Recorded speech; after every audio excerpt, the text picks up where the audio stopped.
In this video, let us learn how to divide the number 370 by 5 using the long division method.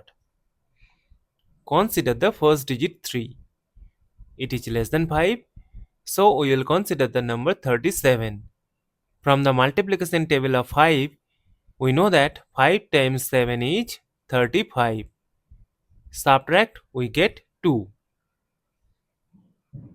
Now 2 is less than 5.